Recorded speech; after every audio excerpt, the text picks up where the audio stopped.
have a fine round of applause for this great family. For this good-looking group. We're going to let you off the hook.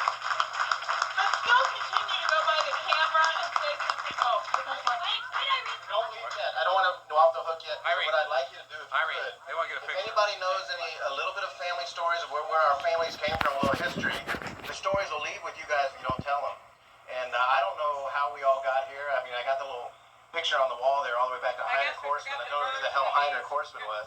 I guess it's where the name Henry came from, all the middle names that we have for all the John Henrys, but that's all I know. But if anyone knows anything about your parents or your grandparents, a little story here will keep that alive. And at any time, come and tell your story to the camera. I have something. John Horstman. When he came through Ellis Island, and I'll put it up on the table. But I think he was our great-great-grandfather. Well, I'll put it up on the table, but it's all about when he came over here and what boat he came over in and the town he came from, and that's all on this Ellis Island thing. And the will that he wrote to his wife is there. Oh, great. Really? Ann and Angela are the youngest, and then I'm 74, and the rest are older than me, so I hope all of you will have big, long lives like we do. I hope you all live big, long lives. And good genes, right? If we don't vote, don't do something stupid. Roger, any final remarks? You got an awful lot of begatting happen because of you. Tell us about your kids. Our kids? Yeah. That's still happening. The reason I had to behave at home because I had all those sisters behind me, and they're pretty good talking. I wasn't very good talking. They tattled on you, Lee? I was in trouble more than they were. I think Were you a good runner? Yeah, I was a pretty good runner too. I could outrun most of you. For the girls. Roger was always the one that Daddy had to take to the pantry. And what happened at the pantry?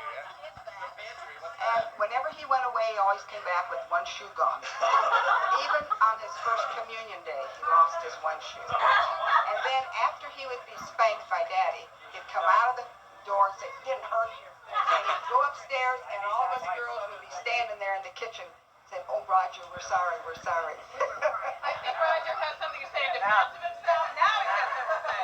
Now I got to protect myself. Well, the reason I got to whip him in the pantry was because I set fire to the house.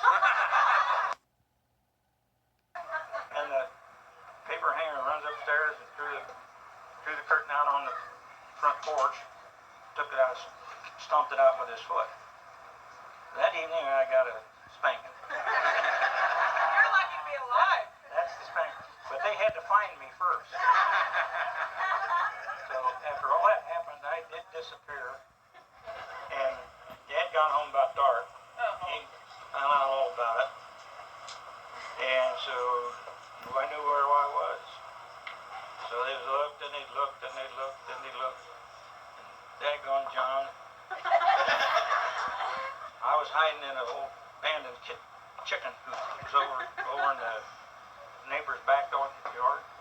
He found me hiding in the corner of the chicken coop. So, thanks, John.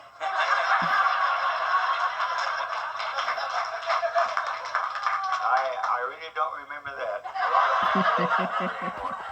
But he said it's like it happened. That's the way it was. So there you go. And Roger liked to play Tarzan.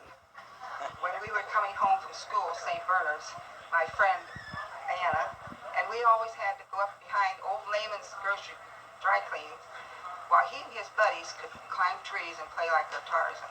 We didn't dare go home without him because then Mother would know that he was into something. So we always had to sit there on the hill and wait for Roger and his buddies to play Tarzan.